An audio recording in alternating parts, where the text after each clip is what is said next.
श्री कृष्ण गोविंद हरे मुरारी, हे नाथ नारायण वासुदेवा। श्री कृष्ण गोविंद हरे मुरारी, हे नाथ नारायण वासुदेवा। हे नाथ नारायण वासुदेवा, हे नाथ नारायण वासुदेवा।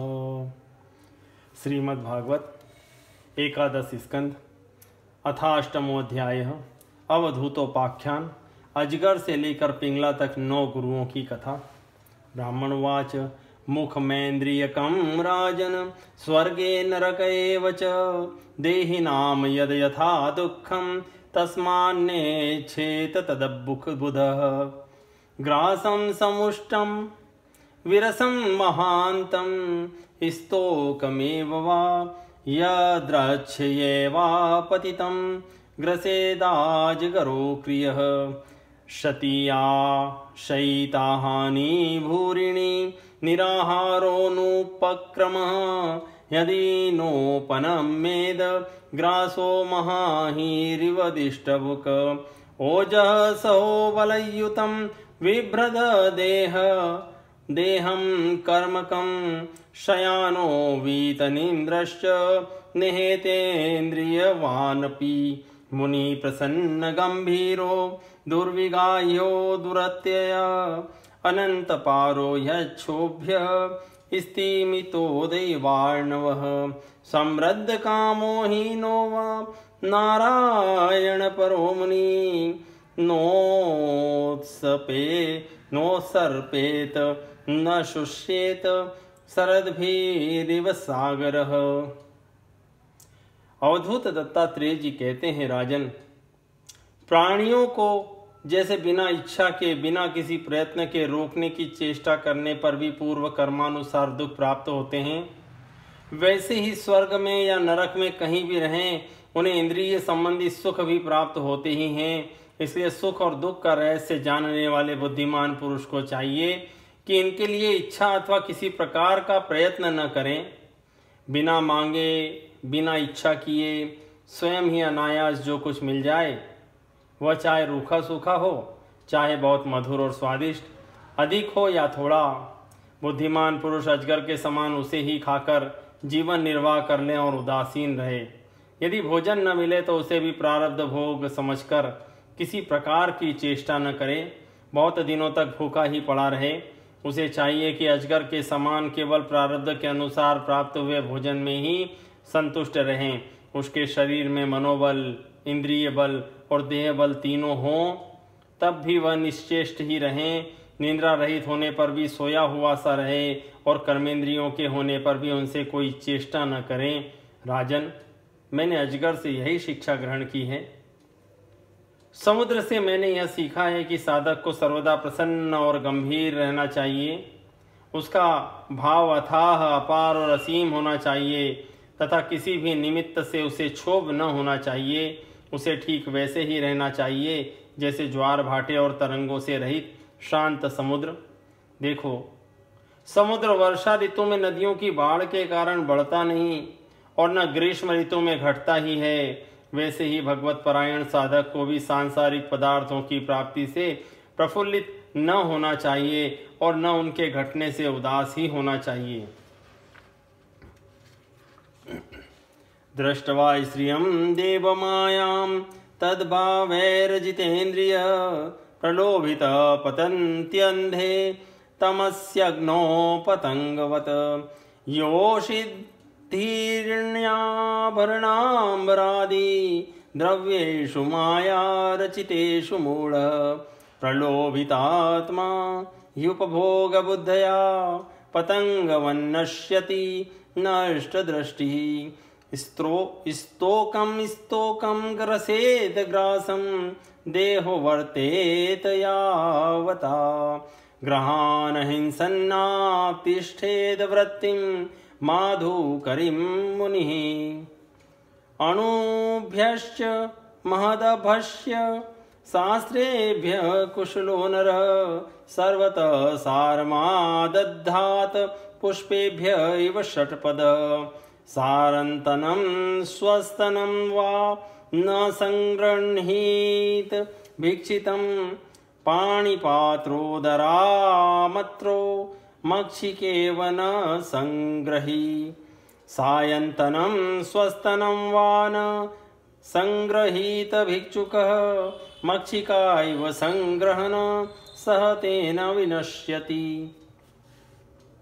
राजन, मैंने पतिंगे से यह शिक्षा ग्रहण की है कि जैसे वह रूप पर मोहित होकर आग में कूद पड़ता है और जल मरता है, वैसे ही अपनी इंद्रियों को वश में न रखने वाला पुरुष जब स्त्री को देखता है तो उसके हाव भाव पर लट्टू हो जाता है और घोर अंधकार में नरक में गिरकर अपना सत्यानाश कर लेता है।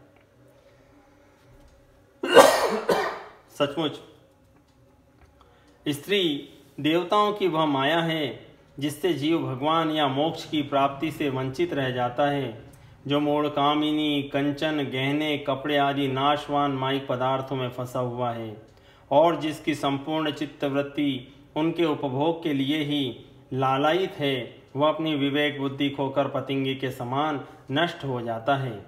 राजन, सन्यासी को चाहिए कि गृहस्थों को किसी प्रकार का कष्ट न देकर भौरे की तरह अपना जीवन निर्वाह करे। अपने शरीर के लिए उपयोगी रोटी के कुछ टुकड़े कई घरों से मांग ले, यहाँ उल्लेख है। नहीं तो एक ही कमल के गंध में आसक्त हुआ भ्रमर जैसे रात्रि के समय उसमें बंद हो जाने से नष्ट हो जाता है, उसी प्रकार स्वाद वासना से एक ही ग्रस्त का अन्न खाने से उसके सांसारिक मोह में फंसकर यति भी नष्ट हो जाएगा। जिस प्रकार भौरा विभिन्न पुष्पों से, चाहे वे छोटे हों या बड़े, उनका सार संग्रह करता है, वैसे ही बुद्धिमान पुरुष को चाहिए कि छोटे बड़े सभी शास्त्रों से उनका सार, उनका रस निचोड़ ले। राजन, मैंने मधुमक्खी से यह शिक्षा ग्रहण की है कि सन्यासी को सायंकाल अथवा दूसरे दिन के लिए भिक्षा का संग्रह न करना चाहिए। उसके पास भिक्षा लेने को कोई पात्र हो तो केवल हाथ में रखने के लिए कोई बर्तन हो तो केवल उसके पास भिक्षा लेने का कोई पात्र हो तो केवल हाथ और रखने के लिए कोई बर्तन हो तो पेट। वह कहीं संग्रह न कर बैठे, नहीं तो मधुमक्खियों के समान उसका जीवन दुभर हो जाएगा। यह बात खूब समझ लेनी चाहिए कि सन्यासी सवेरे शाम के लिए किसी प्रकार का संग्रह न करे। यदि संग्रह करेगा तो मधुमक्खियों के समान अपने संग्रह के साथ ही जीवन भी गंवा बैठेगा। पदापि युवती भिक्षुर्न स्पृशेद दारवीमपि स्पृशन करीव बध्येत करिण्याङ्ग संगतः नदी गच्छेत स्त्रियं प्राज्ञ करहि चिन्मृत्युमात्मनः बलाधिके सहन्येत गजैरन्यैर्गजो यथा न देयमनोपभोग्यं च लुब्धैर्यद दुःखसञ्चितं भुङ्क्ते तदपि यच्चान्यो मधुहेवार्थविन्मधु। सुदुःखोपार्जितेर्वित्तेराशासानां ग्रहाशिष मधुहेवाग्रतो भुङ्क्त्वे यतिर्वैग्रमेधिनां ग्राम्यगीतं न शृणुयाद यतिर्वनच्चर क्वचित् शिक्षेत हरिनादबद्धान् मृगयोति योगीत मोहितात् नत्यवादित्र गीतानि जुषन ग्राम्याणि योषिताम् आसाम क्रीडन को वश्य ऋष्य श्रृंगो मृगीसुतः। राजन, मैंने हाथी से यह सीखा कि सन्यासी को कभी पैर से भी काठ की बनी हुई स्त्री का भी स्पर्श न करना चाहिए। यदि वह ऐसा करेगा तो जैसे हथिनी के अंग संग से हाथी बंध जाता है, वैसे ही वह भी बंध जाएगा। यहाँ उल्लेख आता है, हाथी पकड़ने वाले तिनकों से ढके हुए गड्ढे पर कागज की हथिनी खड़ी कर देते हैं। उसे देखकर हाथी वहां आता है और गड्ढे में गिरकर फंस जाता है। यदि वह ऐसा करेगा, विवेकी पुरुष किसी भी स्त्री को कभी भी भोग्य रूप से स्वीकार न करे, क्योंकि यह उसकी मूर्तिमती मृत्यु है।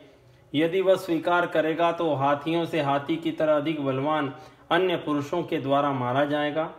मैंने मधु निकालने वाले पुरुष से यह शिक्षा ग्रहण की है कि संसार के लोभी पुरुष बड़ी कठिनाई से धन का संचय तो करते रहते हैं,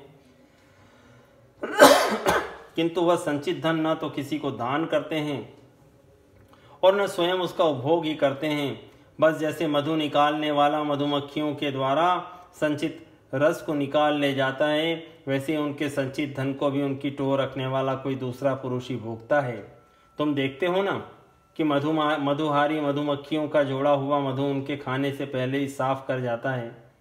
वैसे ही गृहस्थों के बहुत कठिनाई से संचित किए पदार्थों को, जिससे वे सुख भोग की अभिलाषा रखते हैं, उनसे भी पहले सन्यासी और ब्रह्मचारी भोगते हैं, क्योंकि गृहस्थ तो पहले अतिथि अभ्यागतों को भोजन कराकर ही स्वयं भोजन करेगा।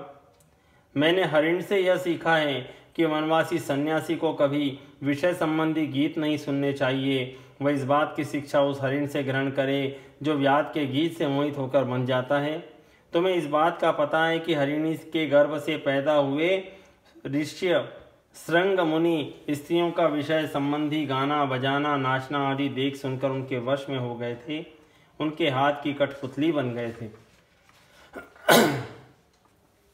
जिह्वयाति प्रमाथिन्या जनो रस विमोहित मृत्युमृच्छत्य सदबुद्धिर्मीनस्तु बड़ी शैर्यथा इंद्रियाणि जयन्त्याशु निराहारामणिषिण वर्जयित्यातु रसनं तन्नीरन्नस्य वर्धते तावज्जितेन्द्रियो न स्याद विजितान्येन्द्रियपुमान् न जयेदर्शनं यावज्जितं सर्वं जितेरसि पिङ्गलानां वेश्यासीद विदेह नगरे पुरा तस्यामे शिक्षितं किञ्चिन्निबोध नृपनन्दन सा स्वैरिण्ये कदा कान्तं संकेत उपनेष्यति अभूतकाले बहिर्द्वारि बिभ्रति रूपमुत्तमं मार्गागच्छतो वीक्ष्य पुरुषान् पुरुषर्षभ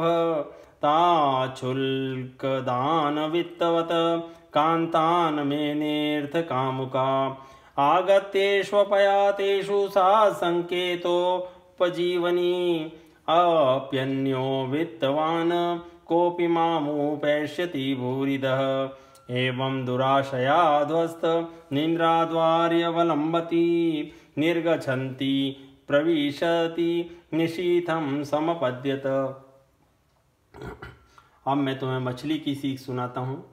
जैसे मछली कांटे में लगे हुए मांस के टुकड़े के लोभ से अपने प्राण गंवा देती है, वैसे ही स्वाद का दुर्बुद्धि मनुष्य भी मन को मथ कर व्याकुल कर देने वाली अपनी जिह्वा के वश में हो जाता है और मारा जाता है। विवेकी पुरुष भोजन बंद करके दूसरी इंद्रियों पर तो बहुत शीघ्र विजय प्राप्त कर लेते हैं, परंतु इससे उनकी रसना इंद्रिय वश में नहीं होती। वह तो भोजन बंद कर देने से और भी प्रबल हो जाती है। मनुष्य और सब इंद्रियों पर विजय प्राप्त कर लेने पर भी जब तक जितेंद्रिय नहीं हो सकता, जब तक कि वह रसनेन्द्रिय को अपने वश में नहीं कर लेता, और यदि रसनेन्द्रिय को वश में कर लिया तब तो मानो सभी इंद्रियां वश में हो गई। नृपनंदन, प्राचीन काल की बात है। विदेह नगरी मिथिला में एक वेश्या रहती थी। उसका नाम था पिंगला। मैंने उससे जो कुछ शिक्षा ग्रहण की वह मैं तुम्हें सुनाता हूँ। सावधान होकर सुनो। वह स्वेच्छाचारिणी तो थी ही, रूपवती भी थी। एक दिन रात्रि के समय किसी पुरुष को अपने रमण स्थान में लाने के लिए खूब बंटन कर उत्तम वस्त्राभूषणों से सजकर बहुत देर तक अपने घर के बाहरी दरवाजे पर खड़ी रही। नररत्न, उसे पुरुष की नहीं धन की कामना थी, और उसके मन में यह कामना इतनी दृढ़मूल हो गई थी कि वह किसी भी पुरुष को उधर से आते जाते देखकर यही सोचती कि यह कोई धनी है और मुझे धन देकर उपभोग करने के लिए ही आ रहा है। जब आने जाने वाले आगे बढ़ जाते तब फिर वह संकेत जीवनी वेश्या यही सोचती कि अवश्य ही अब की बार कोई ऐसा धनी मेरे पास आवेगा जो मुझे बहुत सा धन देगा। उसके चित्त की यह दुराशा बढ़ती ही जाती थी। वह दरवाजे पर बहुत देर तक टंगी रही। उसकी नींद भी जाती रही। वह कभी बाहर आती तो कभी भीतर जाती। इस प्रकार आधी रात हो गई। तस्या वित्ताशया शुष्य द्वक्त्रायादीन चेतस निर्वेद परमो यज्ञे चिंता हेतु सुखावह तस्या निर्विण्ण चित्ताया गीतं शृणु यथा मम निर्वेद आशा पाषाणाम पुरुषस्य यथायसी न हिंग जात निर्वेदो देहबंधं जिहासति यथा विज्ञान रहितो मनुजो ममताम नृप। राजन, सचमुच आशा और सो भी धन की बहुत बुरी है। धनी की बाट जोते जोते उसका मुख सूख गया, चित्त व्याकुल हो गया। अब उसे इस वृत्ति से बड़ा वैराग्य हुआ, उसमें दुख बुद्धि हो गई। इसमें संदेह नहीं कि इस वैराग्य का कारण चिंता ही थी, परंतु ऐसा वैराग्य भी है तो सुख का ही हेतु। जब पिंगला के चित्त में इस प्रकार वैराग्य की भावना जागृत हुई, तब उसने गीत गाया, वह मैं तुम्हें सुनाता हूँ। राजन, मनुष्य आशा की फांसी पर लटक रहा है। इसको तलवार की तरह काटने वाली यदि कोई वस्तु है तो वह केवल वैराग्य है।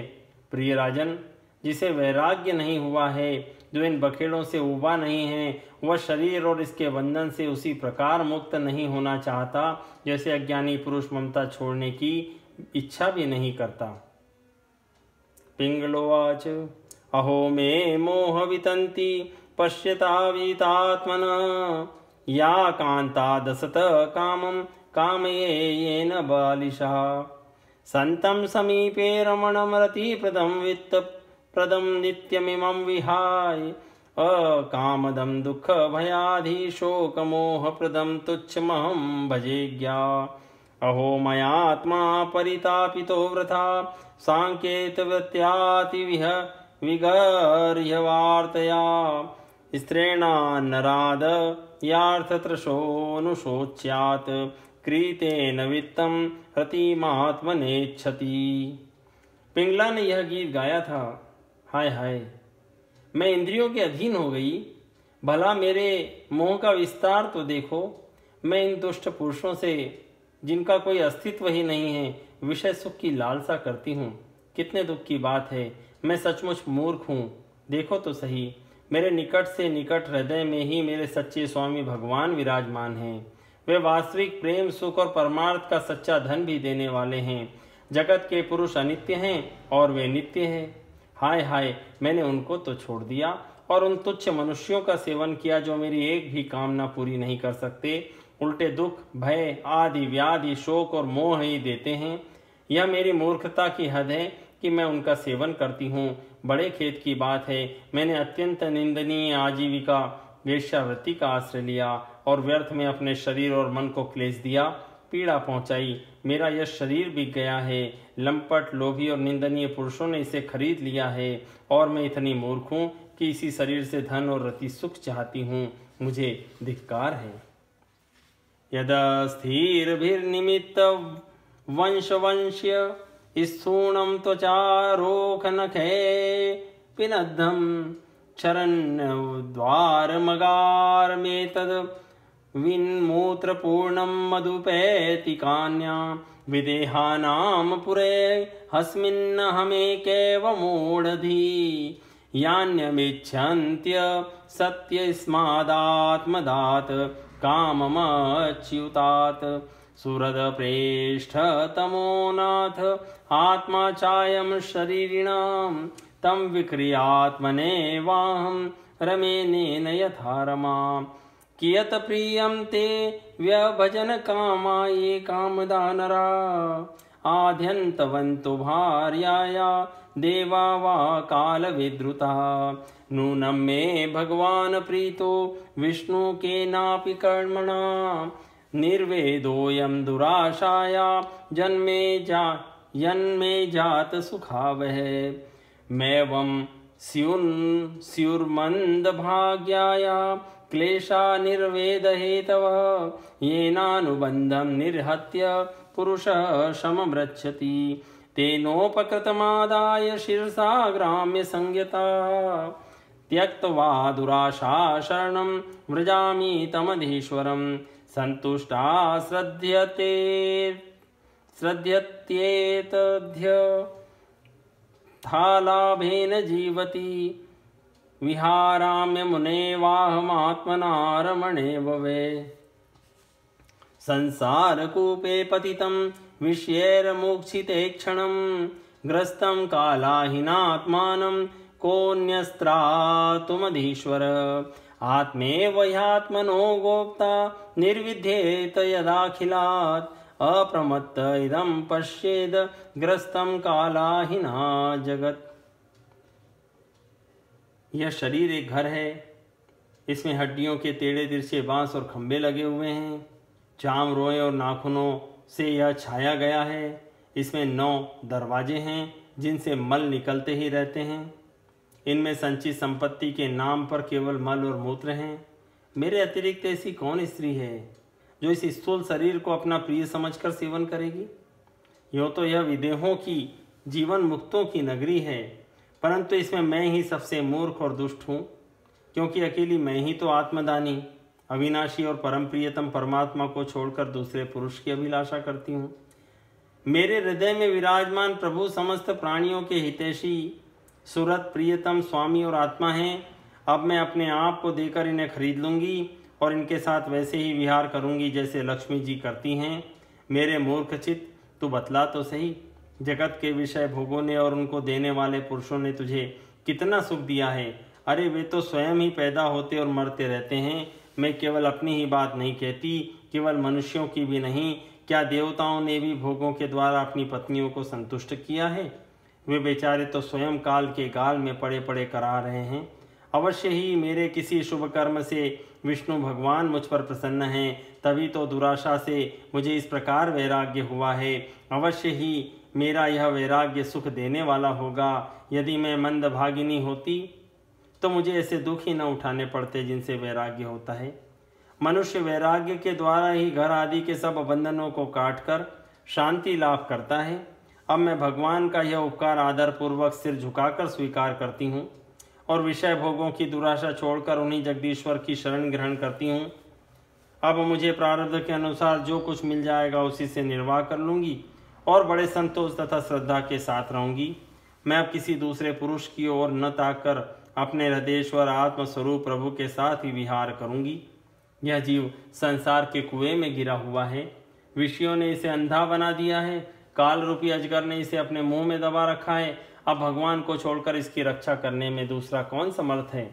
जिस समय समस्त जीव समस्त विषयों से विरक्त हो जाता है, उस समय वह स्वयं ही अपनी रक्षा कर लेता है। इसलिए बड़ी सावधानी के साथ यह देखते रहना चाहिए कि सारा जगत काल रूपी अजगर से ग्रस्त है।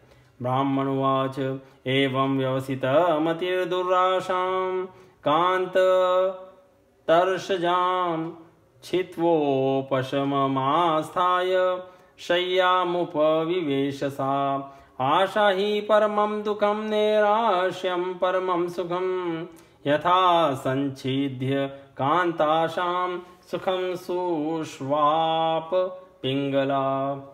अवधूत दत्तात्रेय जी कहते हैं, राजन, पिंगला वेश्या ने ऐसा निश्चय करके अपने प्रिय धनिकों की दुराशा, उनसे मिलने की लालसा का परित्याग कर दिया और शांत भाव से जाकर वह अपनी सेज पर सो रही। सचमुच आशा ही सबसे बड़ा दुख है और निराशा ही सबसे बड़ा सुख है, क्योंकि पिंगला वेश्या ने जब पुरुष की आशा त्याग दी तभी वह सुख से सो सकी। इति श्रीमद्भागवते महापुराणे पारमहंस्यां संहितायां एकादश स्कंदे अष्टमो अध्याय संपूर्णम्।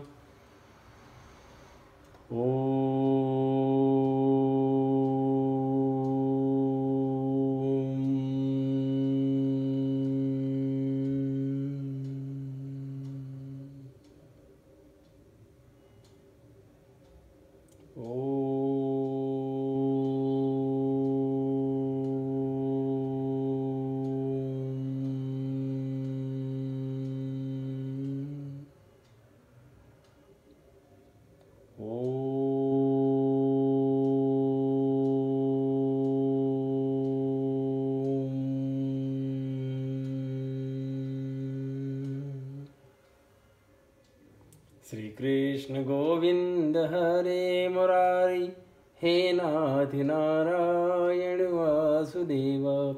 श्री कृष्ण गोविंद हरे मुरारी, हे नाथ नारायण वासुदेव। हे नाथ नारायण वासुदेवा, हे नाथ नारायण वासुदेवा।